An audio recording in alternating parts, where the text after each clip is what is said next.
going off in the middle of a general session speech, or a flood going on, or transportation strike, or hotel strikes, or whatever. There are just things that happen that are out of your control. And the key is just learning to stay calm and working your way through those situations. Contingency planning is what we call that, right? Exactly. Yep. It's huge. One of the things that I'd like you to talk about a little bit with contingency planning is, you say, expect things to go wrong, but how do you plan for that? Usually, you try the best you can to plan for it. We're working with a client right now that has introduced we're doing a celebrity golf tournament, and this celebrity golf tournament has kind of grown now, after we had signed on to a large full-scale concert, with a national. I mean, this can be a big concert, not a little. It's grown in proportion. Yeah, somewhat grandiose. Exactly. And it's an outdoor concert, so weather's always a consideration. And probably the best example of that, of contingency planning, is how are we going to get between 10 and 50,000 people into a man-made arena, if you will, that's currently a dirt hillside, and make a concert venue out of this, getting people into and out of this venue in a reasonable amount of time. And just came out of a meeting with the lead person on who's doing this event, and we said, have you really thought about how we're going to get, let's say, 20,000 people out of a venue where you can't park right at it with buses? That is an awful lot of busfuls of people. So you start to really kind of, I guess, the best contingency planning is always looking at what may go wrong. The last thing we want is for it to take 5 hours to get people out of a concert venue after a concert. We've got to figure out how to keep them entertained for an hour or so after the concert with different events or activities that they can do on site while people are filtering out and getting on buses, to what happens if it rains. The stage is clearly going to have to be covered so we don't electrocute the band. Mm-hmm. So you try to think of as many negatives as you can, and it becomes a little depressing because you're all excited about doing this event, and you're looking at everything in such a negative light. But if it happens to rain, by golly, we're going to be darn glad that we went through all those contingencies, because we've already got it plan for ready the worst, to go, hope for the best. Exactly. So, some things just happen. I had a situation one time where I had two 737s full of a company's executive teams fly into the Coeur d'Alene airport, and our ground transportation didn't show up. Oops. And it was an August day. It was probably 90 degrees, and they're standing on a tarmac under the wing trying to get shade because the plane had gotten so hot. Things happen. So what did you do? We scrambled big time and called in all the resources that we have relationships with, and just said, any size vehicle as fast as you can to the Coeur d'Alene airport. At that point, you don't worry about cost. You don't worry about anything other than taking care of the client. No, you've got to get the folks taken care of. That's where your relationships are handy. It is. That's where it's huge, because we try not to lean on our suppliers unless we really need to. If we've got a client that's truly cost conscious and really needs to whittle that cost down, those are times we'll kind of go to bat and go toe to toe, if you will, with our suppliers and say, you really need to sharpen the pencil, where they know that we're going to do the best we can for them as well as our client, and kind of walk this tightrope to try to make them as profitable as possible, yet give our clients a better deal than they could have gotten if they'd called on their own. So from a cost standpoint and from those unfortunate times when you do need a favor, to be able to call on them and have them have our back Sure. is priceless. I'm thinking about all these things that can go wrong and do go wrong and have gone wrong. So let's just touch on that for a moment. How do you go about dealing with liability and legal issues? Do you have extra insurance for your company? What about your clients' issues? Can you talk about that for a little bit? You bet. Transportation is one area that's a huge concern. You know, what happens if a bus unfortunately goes off the road or whatnot. You know, we've seen that 2 or 3 times in the Northeast in the past year. And you just make sure that you've got good umbrella coverage from a liability standpoint, that your suppliers have coverage. And I'll admit we had a transportation company that we learned after we asked for their insurance renewal that their insurance had expired, and they didn't realize it had. You know, they weren't trying to hide anything, but they didn't even know it had expired. And God forbid something would have happened, we all would have been in really bad shape. So we now require copies of our suppliers' liability insurance, and then in addition to that, we'll have them name us and our client as an additional insured.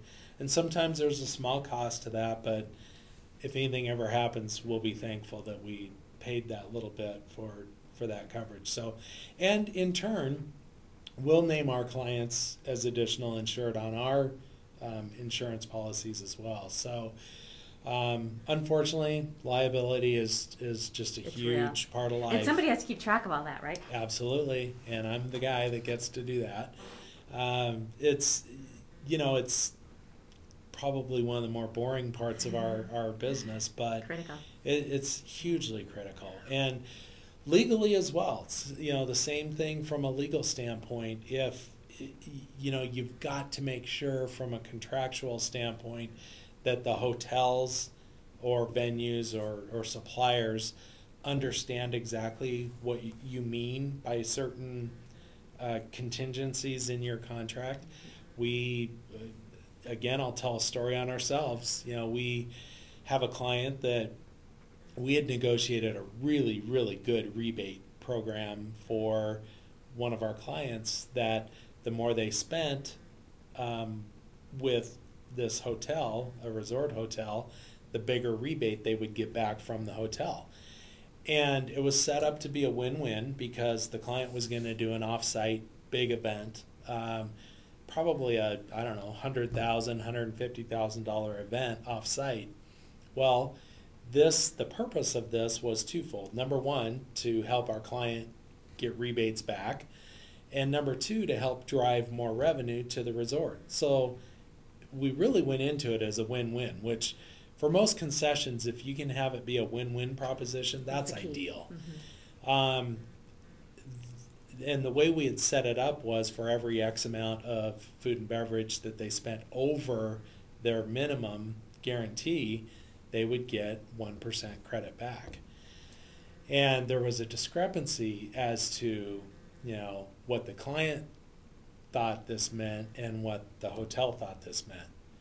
And so you get into situations like that, and fortunately we resolved it, but those are the kinds of things that... And you were the person who had to help negotiate the resolution. Yeah, I had helped write the contract and went through the contract with... I didn't write it, but the hotel had provided us their boilerplate contract. And then 99 out of 100 times we go through and just change it. Wipe out that contract. I mean, we're changing things, adding things, subtracting things, and they never look in the end anything like they did in the beginning. And subsequently, we now have that same concession. However, we've spelled it out and given examples right in the contract so that there's no misunderstanding. Because unfortunately, if you have hotel turnover, you may have had complete understanding between that sales manager and us when we contracted the business, but you could be on your third sales manager. Which is a reality. It is the reality. It's unfortunately a revolving door in a lot of hotels. And, you know, if you're booking 3-4 years out, which we do a lot, right now I'm booking 2 or 3 programs in 2014. So, you know, we're 3.5 years out. And I can almost guarantee you those sales managers will be nowhere around. Yeah. So we've got to make sure that you know, if I get hit by a bus today, somebody knows exactly what that contract meant.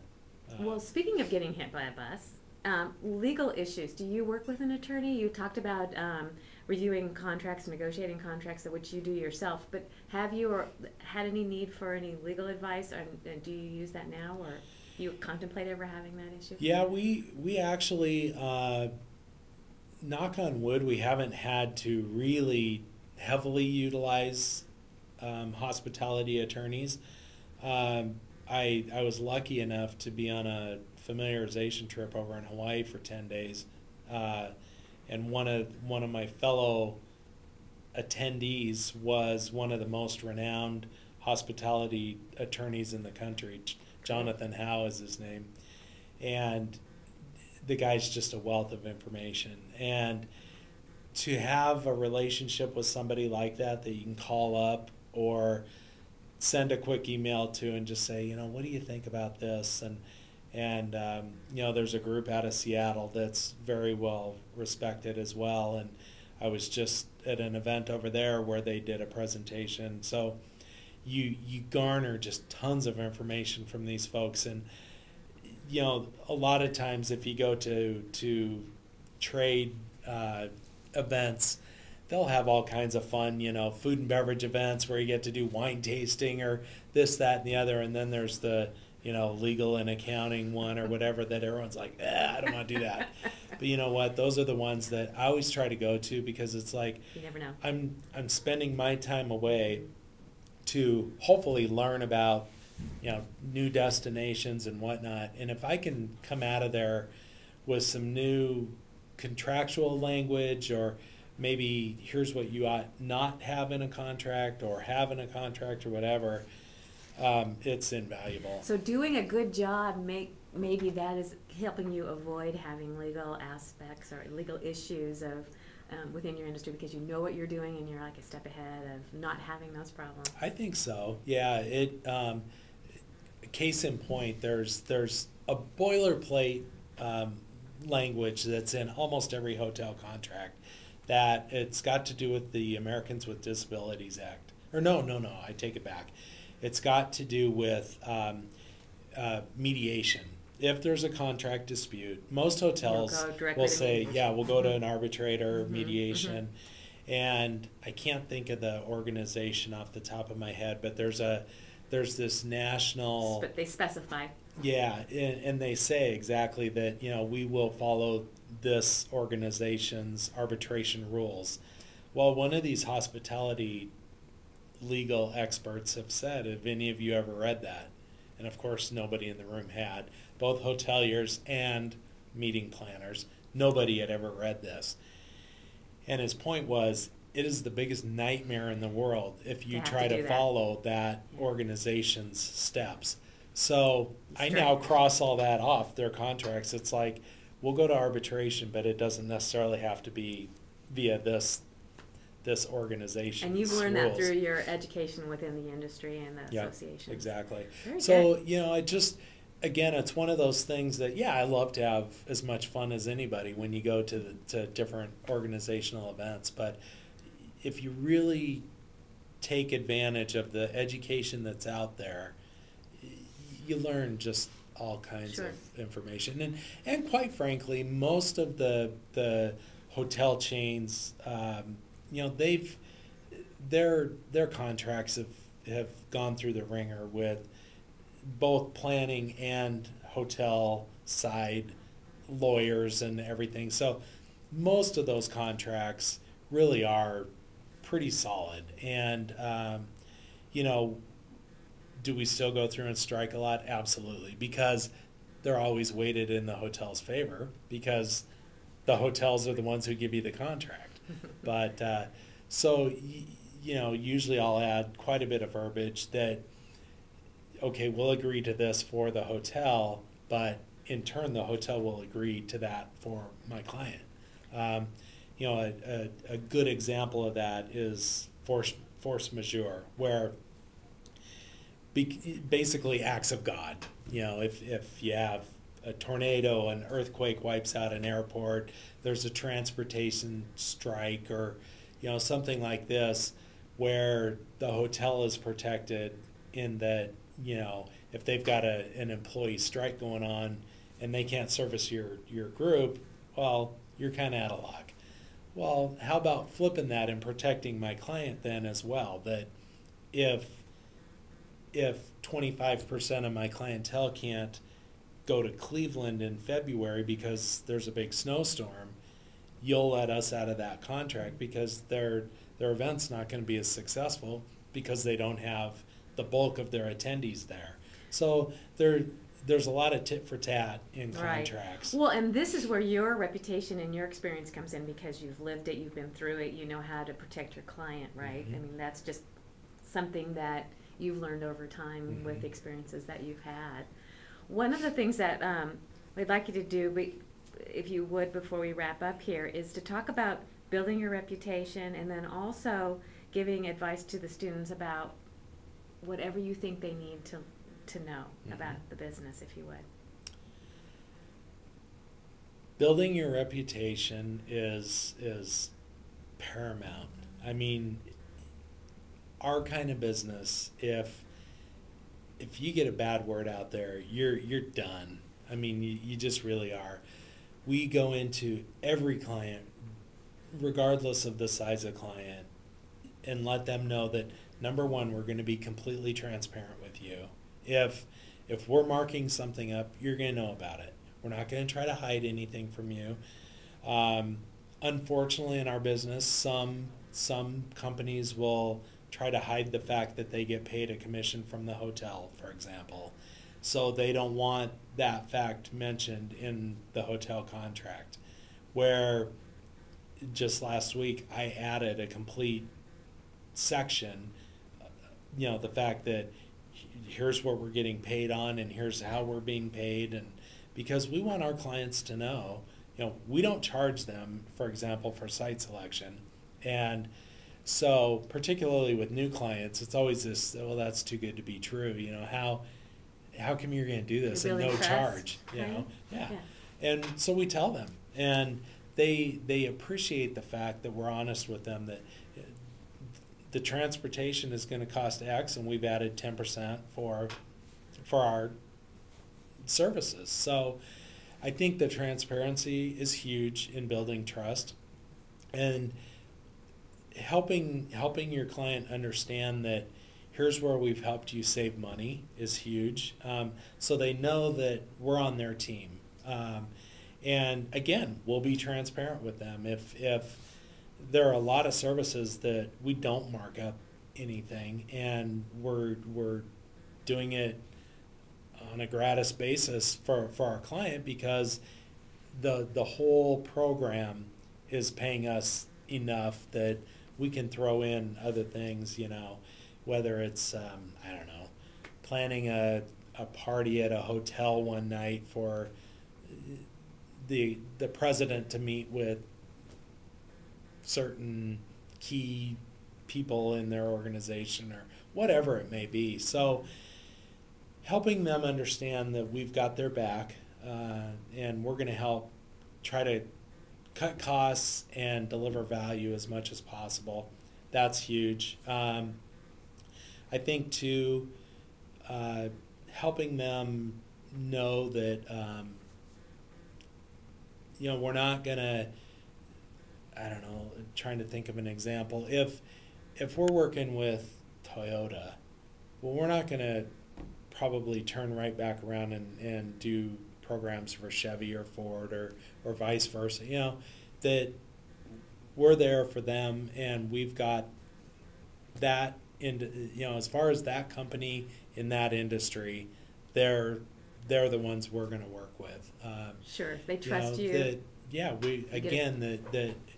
it's really about relationship, and our key is really with our clients becoming friends with them. You know, it's on a business level, but I know our key account children's names and ages, and you know, my clients' birth dates and anniversaries and what they like to eat and drink and all that. And it's not necessarily, here, could you fill out this questionnaire? It's just in conversation. And you pick those little things up and you note them and go home and put it in your database. And the more you know about a client, the more that they trust you. It's a given. You know, you're gonna trust your best friend more than you are somebody off the street that you've just met. And that's really the bottom line. And then the step further kind of goes back full circle to the initial conversation of the word of mouth. I mean, when they know you personally and how you are, what you have inside, they can recommend you with confidence, and that's when you know that you've got, unless you screw up, a client for life. I mean, it just, that's the ultimate. These are invaluable pearls of wisdom, and we thank you so much for talking to our class. Absolutely. We really appreciate it. Thank you. You bet.